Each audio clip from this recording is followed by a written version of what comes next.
شروع اللہ کے نام سے جو بڑا مہربان نہایت رحم والا ہے۔ ترک صدر رجب طیب اردگان اپنی ابتدائی جوانی سے مضبوط اجتماعی اور سیاسی زندگی کی جدوجہد کی وجہ سے مشہور تھے، اور انہوں نے 1969 سے لے کر 1982 تک یعنی 14 سال کے درمیانی حصے میں اپنی ٹیم کے ساتھ اجتماعی کام کے تجربے کی روشنی میں سلیقہ عمل اور ڈسپلن سیکھا۔ چونکہ وہ ایک وسیع النظر اور روشن فکر جوان تھے اور پختہ یقین تھا کہ اپنے ملک و ملت کا بڑا فائدہ اس میں ہے کہ وہ سیاسی زندگی میں قدم رکھے، چنانچہ بڑے دھوم دھام اور متحرک صورت میں سیاسی زندگی میں داخل ہوئے۔ رجب طیب اردگان 1983 میں رفاہ پارٹی کی تاسیس کے ساتھ بڑی طاقت کے ہمراہ میدان میں اترے اور 1984 میں استنبول کے ضلع بایگلو کی ایک تحصیل کے صدر بن گئے، پھر استنبول شہر صدر بن گئے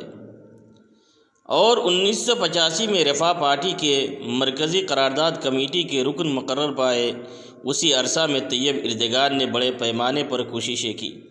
خصوصاً جوانوں اور عورتوں کو سیاست کی طرف راغب کیا۔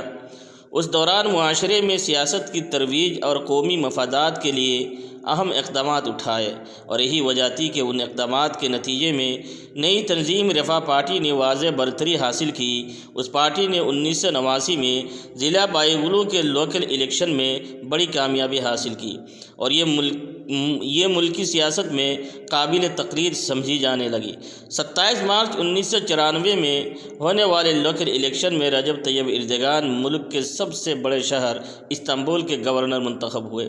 اس وقت استنبول کا شمار دنیا کے ان شہروں میں ہوتا تھا جہاں نہ امن قائم تھا اور نہ ہی ترقی تھی۔ اس شہر میں جہاں پانی برقی کی قلت تھی، وہیں کوڑا کرکٹ اور کچرے کا مسئلہ تھا۔ ان جیسے بہت سارے بڑے بڑے مسائل کو حل کرنے کا ایسا حل نکالا کہ دیکھتے ہی دیکھتے دنیا کے خوبصورت شہروں میں سے اسے ایک شہر بنا دیا،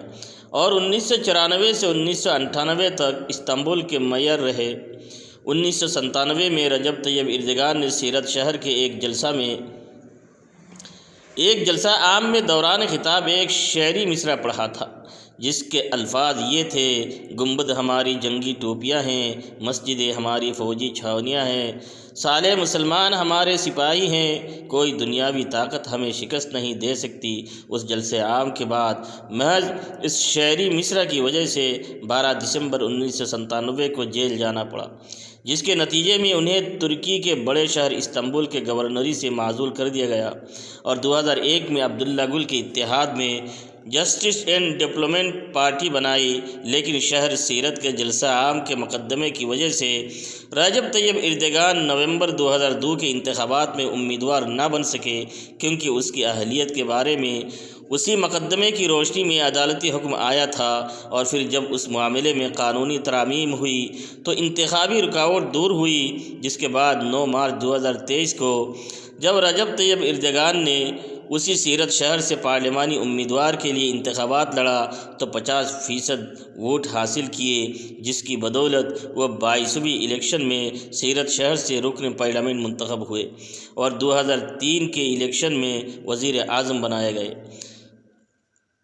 2014 میں ترکی کی تاریخ میں پہلی مرتبہ صدارتی انتخابات ہوئے۔ اس سے پہلے پارلیمانی افراد کو یہ حق تھا کہ وہ ملک کے